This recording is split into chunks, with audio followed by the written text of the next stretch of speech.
Hello, everybody. There we go. Excited to be here.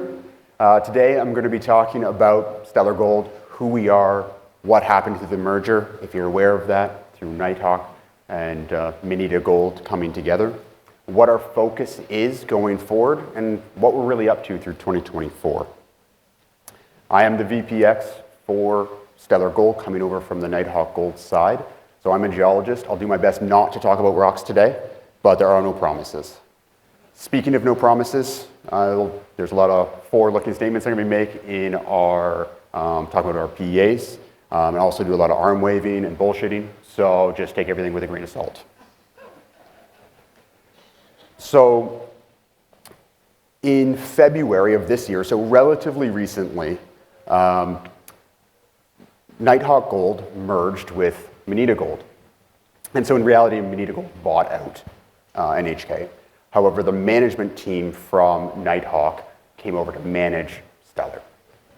And although Moneta had a very long-standing history in the region, and even Nighthawk had original properties in Nighthawk Lake just east of Timmins, that's where the name came from, so there's connections to the Timmins region, we thought it would be good to rebrand and revitalize as we join these two projects together. So we ran a global crowdsourced competition for naming the company, and STLLR, without the vowels, came to the top. And so they did all the symbols. So that's where the name came from. So if we were wondering, it's STLLR. So what did Nighthawk bring to the package? So we have the Colomac Gold Project, a past producing mine from the 90s, produced 500,000 ounces in the Northwest Territories, about 200 kilometers north of Yellowknife, and an extremely large land package. It's 950 square kilometers. It's equivalent of Timmins all the way to Val-d'Or, and it's one greenstone belt controlled by one junior company.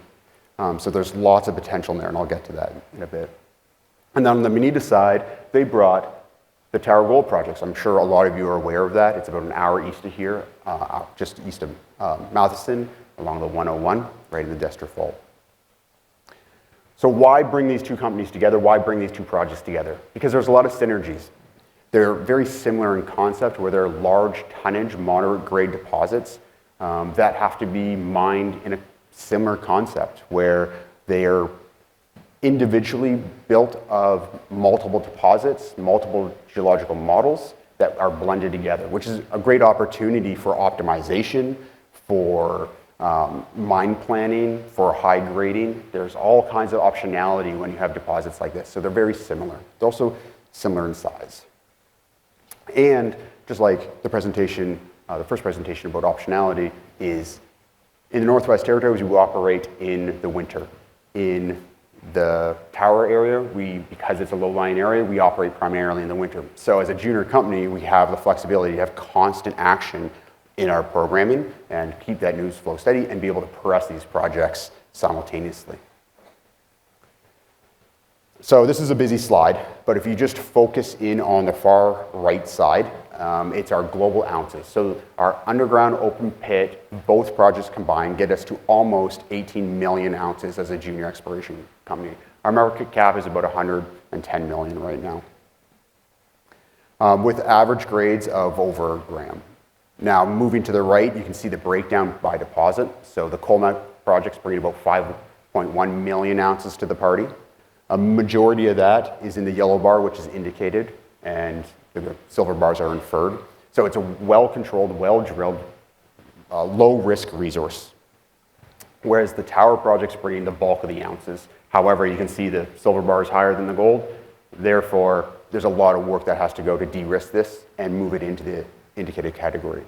Prior to the merger, Moneta did spend about 120,000 meters focusing on that inferred material and converting it to indicated. So as we update the MRE going forward, we'll be incorporating that into it. However, again, comparisons between the deposits, they're very similar. They're predominantly open pit. They've been drilled and targeted as open pit projects. There is underground portions to it, but over 80% of the resource is open pit. All the deposits are open along strike and at depth. There's still tons of upside to these projects. Looking at the economics, so these numbers are coming from the 2022 PA for Tower and the 2023 PA for Colomac. Again, we leveled them out as best we could. They're 2 different PAs from 2 different companies at 2 different times. But they're your main drivers are gold price. So we evened that out at $1,600. And you can see at that price, you still have an NPV at 5% discount over $1 billion. Your IRR is still over 30%. These are very robust projects, and at $2,400 gold or spot price, whatever you want to take it at, these are substantial projects. If you look at the annual production rate, we're looking at 250,000 ounce plus to 300,000 ounce production annually. So a combined company with half a million ounces annual production in our portfolio. So, and then the mine design, again, you guys can go to the PEAs, you look at the design, there's a ramp up early, there's phasing to these projects to optimize them. There's still room to optimize, we're only at the PEA level.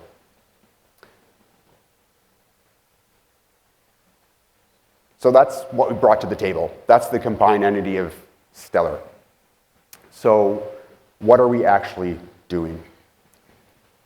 So the biggest question we get is, which one's our flagship? What project are we focusing on? And the answer is both. And that has to do with the seasonality of those projects and the fact that they've been brought to the stage they are in the PA at different rates and at different focuses. So we can be focusing on one project while in one aspect, while we can focus on another, and we're doing desktop work on another. So we really believe we have the optionality to advance these both, to de-risk them going forward. And that's really what our management team does from the Stellar Gold side. Kayvon Salehi, our CEO, is cut his teeth with Lakeshore and moved on. We're a team of mine builders.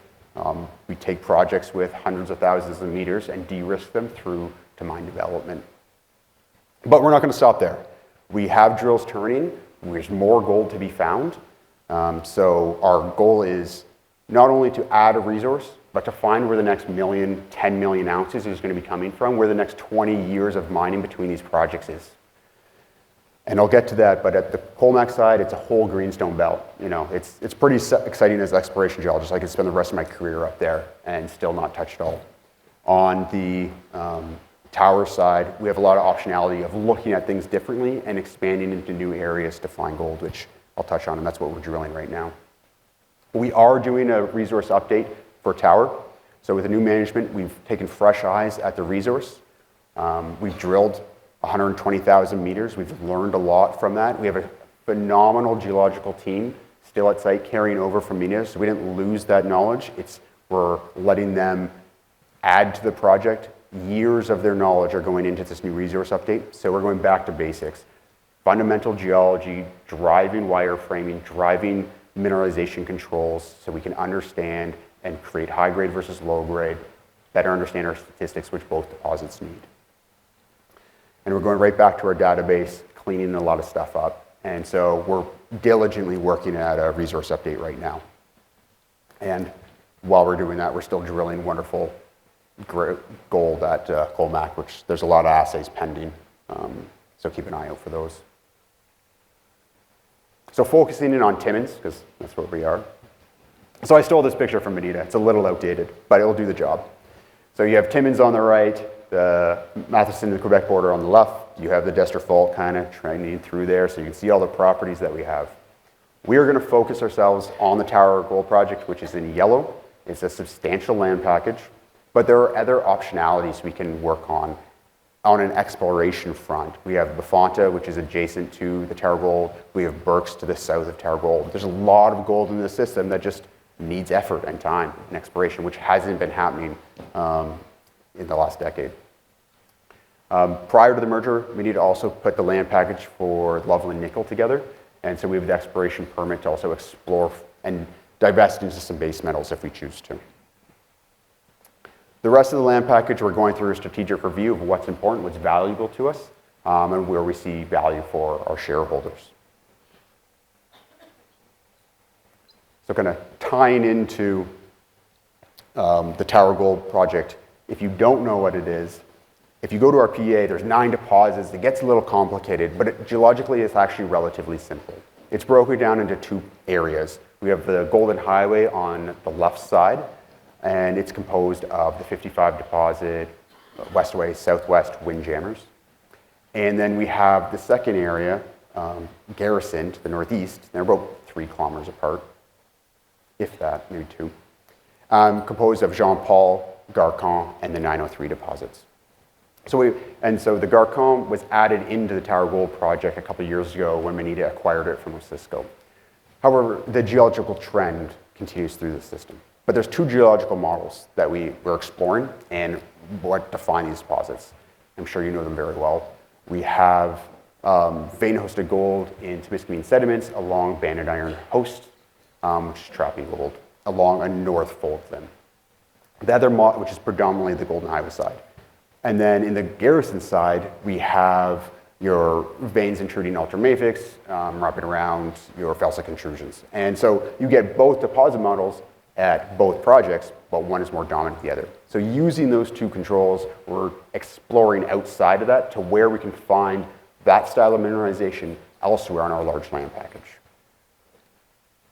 And just as a side, you can see the blue in the pits, that's years 1 to 11, so it's a phase plan currently, and then the gray is the full 24-year-old mine life.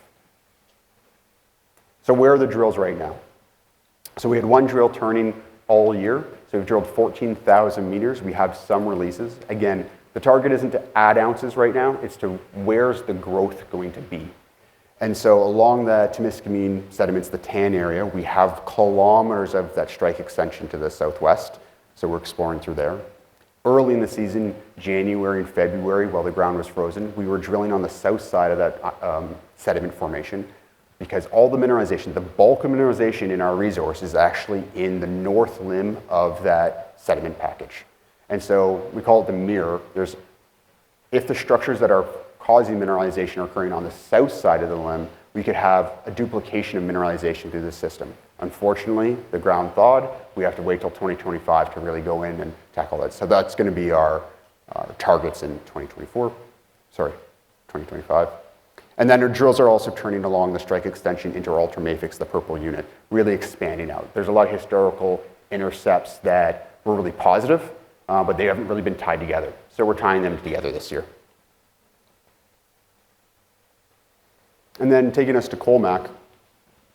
So again, this property is extremely large. It's 940 square kilometers. It's an entire greenstone belt. The history of this area, for those who don't know, is very limited. It was discovered in the 1920s.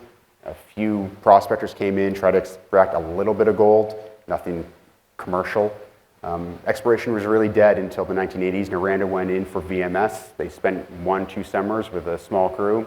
They left.